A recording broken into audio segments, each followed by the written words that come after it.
second day ng day off ko ngayon. So, 7 days straight na day off ko. So, second day po ngayon. So, yung discussion natin ngayon, kung safe ba dito, kung kailangan ba talaga ng baril dito sa Amerika.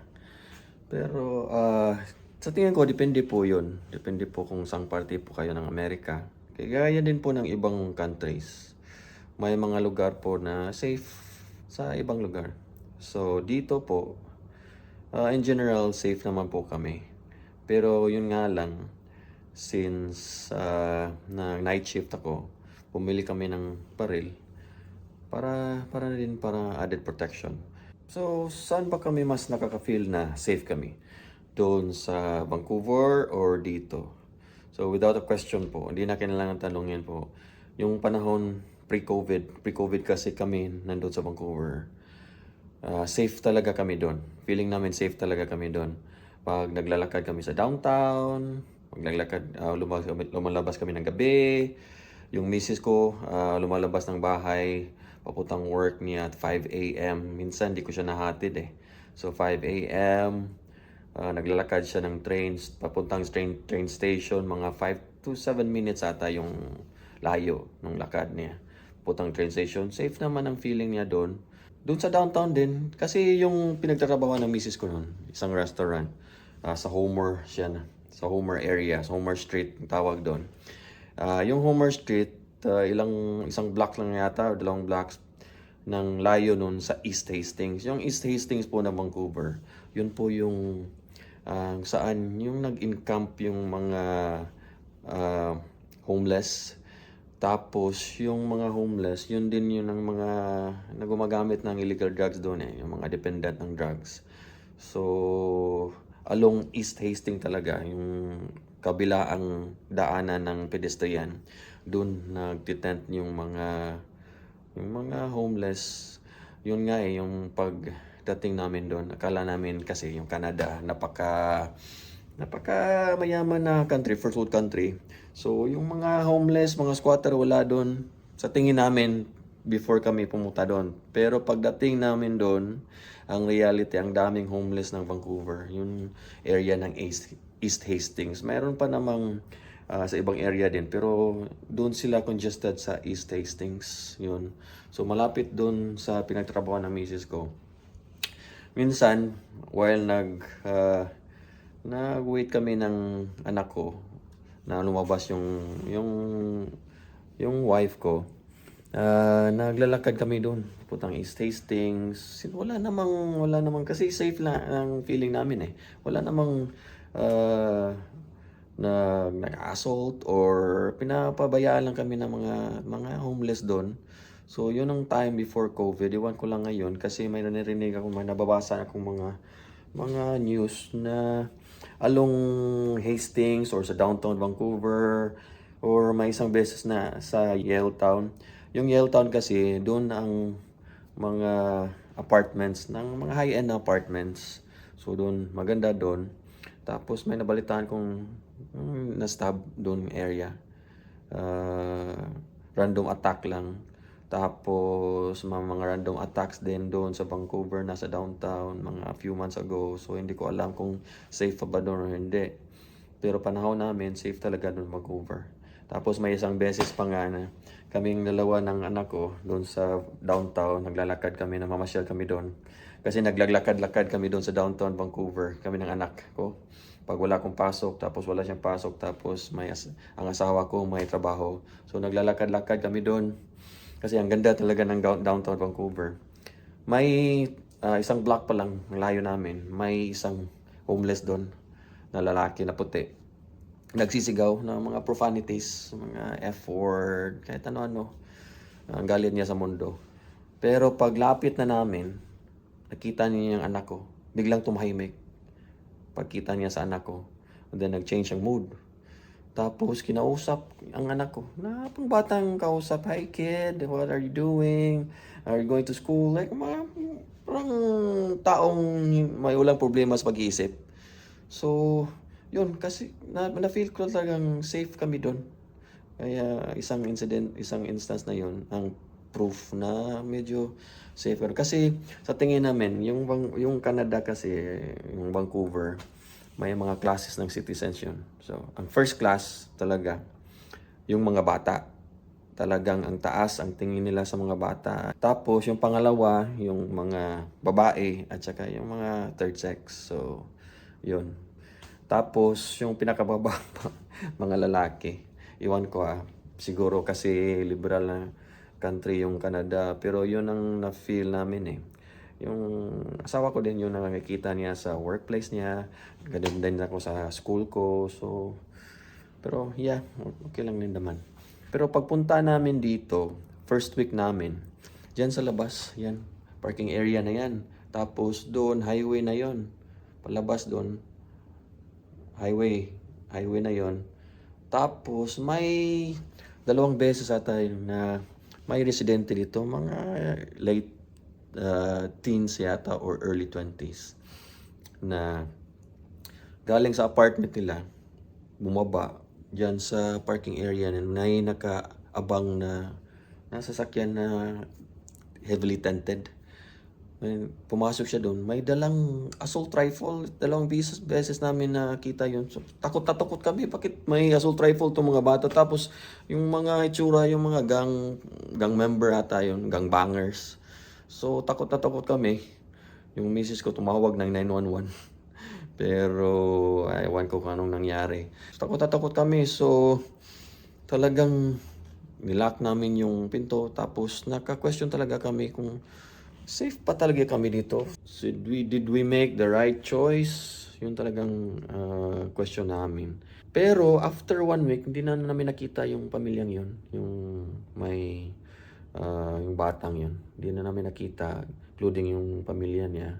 Siguro may nag-report kasi yung baba namin, ang nakatira doon, puti na matanda.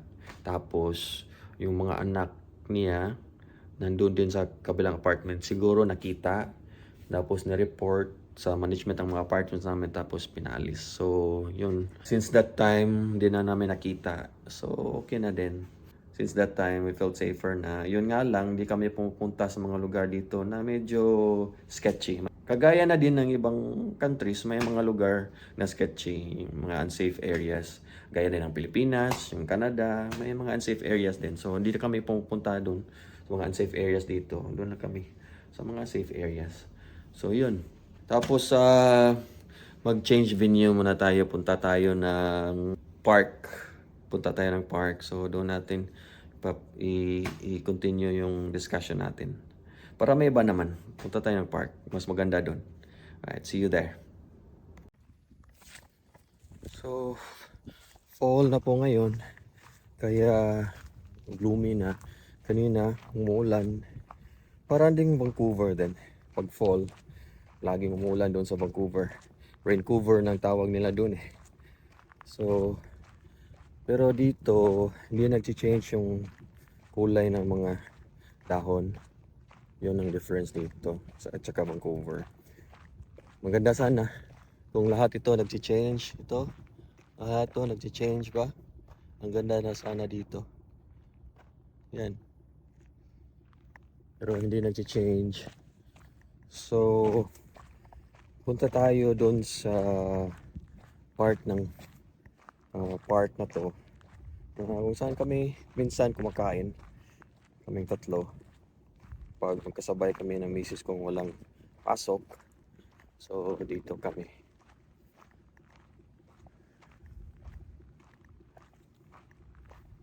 Ay, nag-change naman. Pero di gaano yan, oh. Yan. Ito.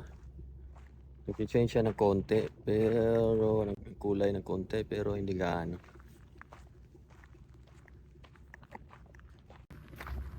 So, ito po ang daanan papuntang part ng area, part ng lake na saan tayo magtambay ngayon.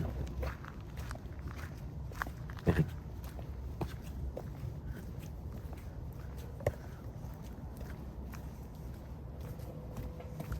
Maganda din naman dito. Small town siya, pero ang ganda. River papunta doon.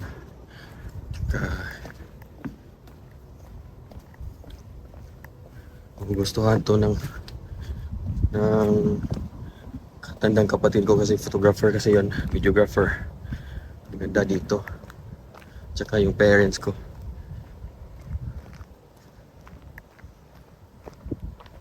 Yan. So, ito yung kabilang side ng park. So, ito yung pangalawang lake. So, dito kami nagbuboting ng anak ko.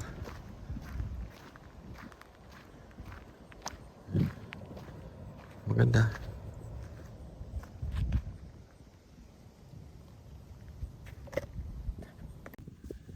So, dito na muna tayo.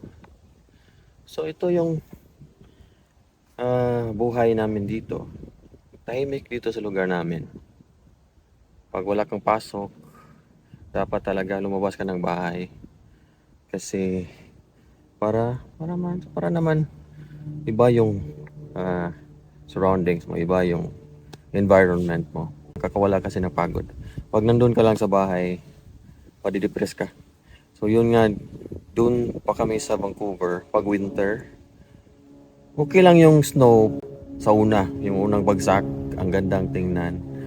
Pag ilang araw na or weeks, nakakapagod yung snow. Tapos yung winter, nakaka-depress. Ito talaga yung seasonal affective disorder yata yon, SAD, na yung mood mo nade-depress ka talaga pag winter. Na dumaan ako doon, yung depression sa Vancouver. Siguro halo-halo na rin sa kalagayan namin doon, medyo struggle. Tapos yung winter pa, tapos yung uncertainty na yung status mo, yung uncertainty ng visa mo. So yun, halo-halo na yun. Kaya nag-depress ako talaga nung winter. Pero pag spring nawala yung depression ko kasi pag spring tsaka summer, nag-out of city kami. Pumupunta kami sa Squamish, doon sa Whistler, umabot kami ng Lillooet hanggang Hope doon. Tapos may isang beses pa nga, iwan ko kung fall ba yon or spring, pumunta kami ng Seattle, Washington. Nag-cross country kami. Dumaan kami sa border ng Peace Arc, malapit sa Surrey yun. Doon kami sa Peace Arc, galing Vancouver, doon papuntang south sa Peace Arc na border. Kasi mayroon na kaming visit visa. Kumuha kami ng visit visa doon rin sa Vancouver while student ako doon. So kumuha kami. I-discuss natin yon sa mga vlog natin in the future. So nag-drive kami, yung maliit na sasakyan lang namin. Kasi yung sister ko nandun sa Washington nakatira. Nandun kami pumunta kami ng Seattle. Nag-spend kami ng weekend lang doon. Weekend lang kasi may pasok pa ako pagka Monday, tsaka may trabaho misis ko, tsaka may pasok din anak ko. So bumalik din kami agad kinabukasan. So yun ang ginagawa namin sa Vancouver. But then, yeah, hindi talaga para sa amin yung Vancouver. Kaya pumunta kami dito. We don't have regrets naman. Kasi yung experience namin sa Vancouver, maganda talaga. Although struggles siya, pero napakaganda ng lugar, Vancouver. So yun. So balik po tayo sa topic natin.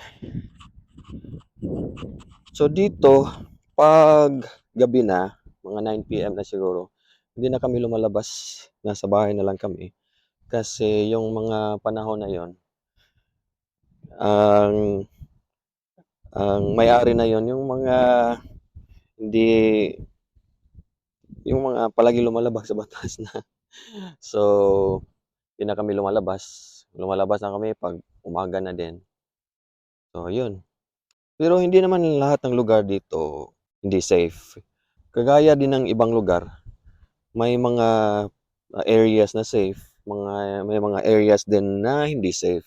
Hindi kami pumunta ng mga lugar na hindi safe. Doon lang kami sa mga, so yun, mga areas na sa tingin namin safe. So doon lang kami pupunta. So yung pagkuha ko ng baril ko, pumunta ako doon sa store nila dito ng mga baril.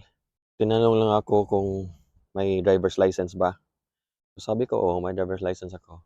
Tapos kinuha. Tapos may background check ng FBI. Sabi ng store dun na babalik lang ako kinabukasan kasi yun nga, although may green card ako kasi hindi pa citizen, so mahaba pa yung process or hindi naman yung time na mag-background check yung FBI. So baka kinabukasan na. So pinabalik na lang ako. So kinabukasan, tinawagan ako kinabukasan na okay na yung background check, pwede ko nang kunin yung baril. So pumunta ako dun, tapos binigyan ako ng instructions paano gamitin dun yung baril, tsaka pina-try ako doon sa gun range nila. So yun. And kung may oras ako ngayon, pumupunta ako ng gun range. Doon, nagpa-practice okay din naman. Sa Pilipinas, hindi ako mahilig sa baril eh. Kasi alam ko kung anong nangyayari, anong ginagawa ng bala sa katawan natin. Ayoko nang makadisgrasya o ano. So, hindi ako, although sumasama ako sa mga kasama ko, mga ating once or twice yata na mag-firing sila. Pero yun lang, pero hindi talaga ako yung may gusto talaga na maka-own ng baril. Pero dito lang kasi kailangan kasi for my peace of mind na din na nagtatrabaho akong wala sa bahay, na yung misis ko lang at saka anak ko ang nandun na wala ako. So, yun. Hindi naman siguro magagamit yun, pero mas magandang mayroon tayong baril na hindi gagamitin kaysa walang baril na kailangan natin. So, yun. So, masasabi kong kailangan namin ng baril dito for my peace of mind na din. Hindi naman siguro kailangan dahil magagamit talaga. Pero yung peace of mind mo hindi kasi mababayaran yun, na alam mong may added protection yung pamilya mo while you're away working at night. So, yun. So, mainly for my peace of mind yun. So, yun guys. Dala ko yung baril ko ngayon. Nasa bag ko. Punta muna ako ng gun range before ako umuwi. Ah, so, isang box lang yung isi-spend ko ngayon. So, isang box, 50 bullets po yun ng 9mm. Ah, yung, yung price po, $15. So, kaya na rin, paminsan-minsan lang naman. $15, 50 bullets na yun. So, easy talaga yung baril dito. Yung mga bala, hindi ganong mahal. So, yun. Mga 50 rounds lang, then uwi na ako agad. Kasi maglilinis pa ako ng bahay, maglalaba. Yun yung ang buhay namin dito, maglilinis ng bahay, maglalaba, konting unwind, punta sa lake. Ako, lately, yung punta sa gun range. So, yun lang. Kasi ang trabaho dito, stressful. Hindi po ang naka-stress yung trabaho kasi yung trabaho dito, baliwala lang yun. Sa previous job ko, ang hirap ng previous job. Baliwala lang yun. Pero ang nakaka-stress dito, yung mga kasama mo. Kasi iba yung culture nila dito sa pagtatrabaho. Iba. Palaging nagko-complain. Tapos, may mga gossip-gossip din. Akala ko walang gossip dito, pero mas grabe pa dito kaysa Pilipinas. Pero mabait naman yung mga tao. Mabait yung mga tao. Yun nga lang, pag ang trabaho is medyo mabigat na, nag-change yung mood. Maraming nagrereklamo, nagdadabog, mga ganun. Tapos hindi ako sanay. Mga kasama ko magreklamo, nagdadabog. So yun, nakaka-stress. Pero okay lang naman. Iniisip ko lang na matatapos din ng shift na to. Uuwi din ako. So yun. So yun, katatapos lang nating mag-firing doon. So uuwi na ako sa bahay namin. So yun lang muna yung vlog natin ngayon. Thank you for watching. God bless you all. Always be safe. Bye.